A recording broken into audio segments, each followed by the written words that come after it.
You all know what they saw. They saw what we saw. They saw the frail elderly man who needed help getting off the stage. They're just too chicken shit to tell us about it because they accurately deduced that he could still be the Democratic nominee and they don't want to ding him up. Maybe you give Barbara a pass. Who gives a damn what this singer saw or says?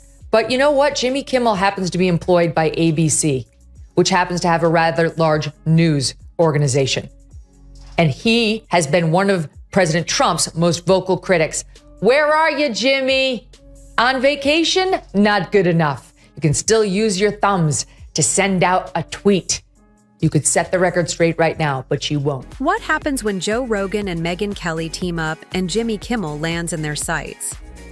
Spoiler, it wasn't playful. It was a full-on takedown. This wasn't your typical monologue swipe. It felt more like an emergency PR intervention on Kimmel's image, and the prognosis wasn't great. Megyn struck with cold accuracy, Rogan dropped unfiltered truth grenades, and Jimmy got torched. Hard. Not comedy. Collateral damage. Kimmel waltzed into the moment like he owned it and got scorched. Barbs flew, pride cracked, and by the end, he looked less like a pro host and more like a singed marshmallow. So what did he say that blew things up? Let's just say, it's messier than a 2 a.m. group chat after too many drinks. All of a sudden, the ideology shifts because so many people are compromised by this very thing that we were talking about before. The very thing that they use to control the media in terms of the news, they use it to control the media in terms of late night talk shows and monologues as well. It's the same influence because they're the same sponsors. The same people are spending the same money on the same networks. And it has an impact. If it affects your livelihood and affects your future and your ability to do this thing that you love doing, which is hosting a talk show, and you're doing it on a network that is paid for by that money, guess what? Once upon a time, Jimmy Kimmel was late-night TV's lovable rascal. Beer jokes, crude stunts, zero filters. He thrived in the era of frat boy punchlines, high-fiving his way through shock humor. Fast forward, and now he's a self-styled ethics guru of Hollywood. Eyebrows furrowed like we all forgot who he used to be. Enter Joe Rogan, MMA hype, podcast titan, and a wrecking ball for fake sincerity. He doesn't whisper, he roars. And when he pairs with Megyn Kelly, it's not criticism, it's demolition. No polite critiques, no coded nudges. They flipped on the spotlight and let Kimmel fry. Rogan, allergic to pretense, sees Kimmel not as a host but a relic, a sanitized shadow of his former reckless self. To him, Kimmel's gone corporate. What once felt rebellious now feels like a recycled slogan etched on a juice bar wall. Just this past 2 weeks, they had the Kennedy Center honors the other night where Joe Biden couldn't say Dionne Warwick. He kept calling her Diane, and he didn't know who Barry Gibb was. He kept calling him Billy. You know who else was honored? At the Kennedy Center. You know who else? Billy Crystal. Just FYI, do you know who once opened up the Academy Awards in full blackface? Oh, Billy yeah. Crystal. Billy Crystal. And do you know who's going to be hosting the Academy Awards this year? Jimmy Kimmel. Do you know who's worn blackface repeatedly and spoken inner city sort of urban accent saying she needs to darn those socks? Jimmy Kimmel as Oprah, as a fat-suited, black-faced, darning socks Oprah. Now, if you are of the left, that's fine. If you are of the right and happen to just say, hey, people used to wear blackface and nobody freaked out about it, you get fired. Kimmel's glow-up doesn't feel evolved. It feels like satire. The same guy who flirted with cancellation now hugs a moral compass that swivels with the applause sign. Not transformation. Rebranding 101. Meanwhile, Rogan, a bloodhound for phoniness, smelled the pivot from miles away. This isn't evolution. It's a calculated image reboot. All rough edges ironed out, all soul Botoxed into polished safety. Kimmel sprinkles in safe jabs, pretending he's still edgy, but it's laughable. Nothing says I'm still rebellious. Like reading cue cards full of producer-approved zingers, sandwiched between network-safe applause breaks. That sort of self-censorship and the idea of being a more empathetic person is a good thing, right? But as long as it's reasonable. Mm-hmm. But the thing is, the problem with that kind of stuff is it continues to go in the same direction where more and more things become forbidden and In Rogan. Over in Rogan's world, it's wild, unruly, unpredictable. Sure, it's messy, but at least it's genuine.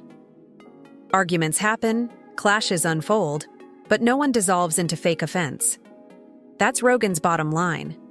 And in that lens, Jimmy Kimmel, once late night's wild card, is now clinging to the Hollywood script like it's a safety blanket. Rogan sees it clearly. Kimmel didn't grow, he conformed. The once electric personality now blends into the beige wallpaper of predictability. It's like watching a punk icon start a juice cleanse and quote Pinterest affirmations. Yes, he's still telling jokes, but now they come wrapped in warnings and the stale scent of HR-approved sentiment. Comedy has gone soft. Late night traded. Risk for routine and Kimmel? He's the softest cushion in the padded room. The Elon Musk joking around about my pronouns are prosecute Fauci. Jimmy Kimmel made a tweet back to him. He said, your pronouns are ass and hole. Which is pretty funny. But then... Did he really? Yes. And so then I read that, and there was people saying, please don't joke about pronouns. It's transphobic to joke about pronouns. So they were chiding him for participating in a joke about pronouns. So Jimmy Kimmel was doing it. He was doing it too. Yeah, he was doing it. Just as things peak, in glides Megyn Kelly, not with bluster, but with sharp surgical intent. While Rogan kicks down facades, Kelly dissects them. No cheap shots, no swagger, just a scalpel labeled media hypocrisy. To her, Kimmel isn't. Just softened. He's scripted. A stylish prop parroting whatever Hollywood needs to keep the illusion afloat. It's not comedy, it's choreography. And Kelly came to dismantle it. Kimmel's shift isn't heartfelt, it's rehearsed. A strategic turn crafted in a studio boardroom, not the result of enlightenment. Kelly sees through the act. She's not here for selective empathy that forgets its roots when the optics change. Her message, Kimmel didn't grow. He pivoted. We got the Sunday morning show with Stephanopoulos into the evening Academy Awards broadcast with Kimmel and ABC elevating, the blackface loving Kimmel. They, at the same time, fired Chris Harrison, host of The Bachelor, for trying to defend one contestant on The Bachelorette for saying, gee, I know I went to this antebellum party, a couple years ago. I guess I didn't see anything wrong with it. And all he said was, are we judging her by today's standards or are we judging her by, old standards, whatever. He was basically trying to say, are we being too hard on her? Got fired. Chris Harrison has to be fired by ABC. I don't know why, because he's not a committed leftist, because he's not out there more saying all the terrible things about Republicans that Jimmy Kimmel says. So this is them saying, we get it. We're an ally, right? And I guess maybe they're trying to make up with their racist past, We're talking about a guy who made millions off frat boy humor, now positioning himself as the gatekeeper of taste. But only when cameras roll and claps are guaranteed. Kelly zeroes in on the real twist. Kimmel's epiphanies always coincide. With contract extensions, like self-awareness slotted into the season finale. But she's not done. Kelly rips open the bigger farce, Kimmel preaching from a stage built by the same antics he now condemns. And what does Hollywood do? Applaud. Not from sincerity, but utility. He's useful now, a shiny piece in their PR machine. Kimmel performs with finesse, and the illusion continues seamlessly. Hypocrisy is alive and well amongst these sanctimonious leftists. From Kimmel to De Niro to Stephanopoulos, they want you to believe they're better than you, more virtuous, more decent. But we all know the truth. They lie. They sin. They do the very things they accuse you of and the things they say they would never do. Evil things, like try to destroy people based on feigned outrage from which they spare their own side. Hollywood adores a redemption tale, as long as the redeemed hums the approved tune. And Kimmel, He's harmonizing like his salary depends on it. But here's the twist. Megyn Kelly doesn't just critique the man. She exposes the whole rigged performance. This isn't about evolving. It's about obeying. In Hollywood, you don't need virtue, just loyalty to the narrative. Now enter the tag team. Rogan tears off the mask, revealing a performative shell. Kelly follows the strings and shows us the marionette theater. One breaks the stage, the other shows the blueprints. They're hitting from opposite flanks, but the result is the same. Rogan sees lost authenticity under glitter and fear. Kelly sees a morphing chameleon riding outrage cycles like waves. Together, they're the chaos Hollywood tried to ignore. Now center stage. One swings wild, the other slices clean. And all we're missing? A bucket of popcorn. Because now the problem isn't bad comedy, it's lazy art.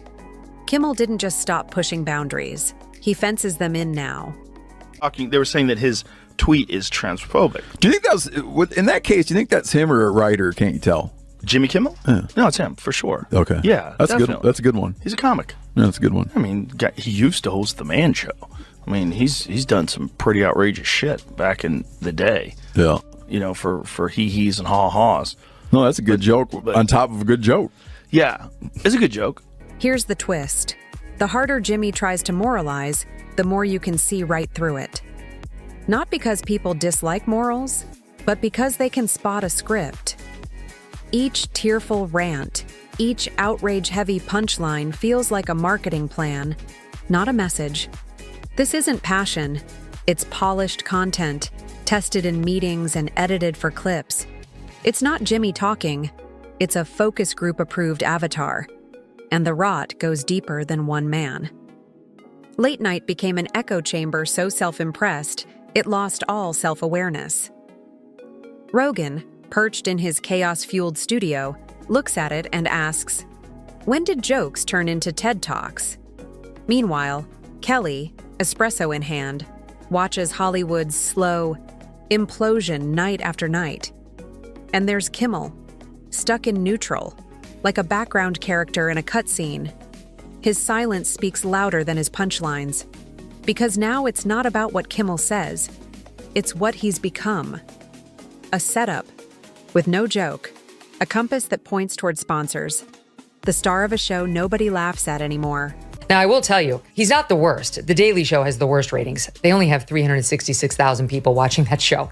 During the Jon Stewart years, it was over 2 million. Now it's down to 300,000. Seth Meyers, absolutely dreadful. He doesn't even have 1 million, 778,000. I mean, for network television, this is, you don't have to pay for it. It's there when you turn on your TV, you plug it in. That's a dreadful number. Greg Gutfeld on cable, which you do have to pay for, it has more than double the numbers of Seth Meyers. Jimmy Kimmel, 1.5 million, averaging, also equally horrible. And here's the sting. Rogan and Kelly didn't even go after Jimmy directly. No tag, no beef, just an observation made loud enough to echo. They didn't name names. They just stared at the performance and said, this is fake. It's not a roast, it's a eulogy.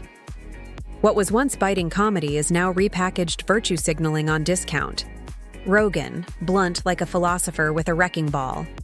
Kelly, precise like a prosecutor with court records. They tore into Kimmel's act from different sides and nailed the same truth. It's not about punchlines. It's about the bigger fight. Authenticity versus scripted PR. Rogan's power is raw chaos, flawed, messy, but honest. And that's rare currency now. He's not hunting approval, and that's exactly why he gets it. Meanwhile, Kimmel has become a promo reel in a blazer. The spirit he once had got swapped for polished optics and a time slot. Watching him now is like spotting a punk icon lecturing at a PTA meeting in chinos. The guy who mocked Hollywood? Now he is Hollywood. Bland, edited, and trending whatever's safe this week. They want to shut me down on being on McAfee. They want to shut me up from... Well, that was the Kimmel thing, right? Well, did you ever talk to that dude? Have you ever talked to him? I've been on the show years ago, yeah. Would you ever have a conversation with him in person? Of course. Yeah, of course. Yeah, I mean, they wanted me to be on a show in the summertime after I got traded. Really? There, obviously been some things that he had said about me that made me go, I don't know if I want to do that. I'd rather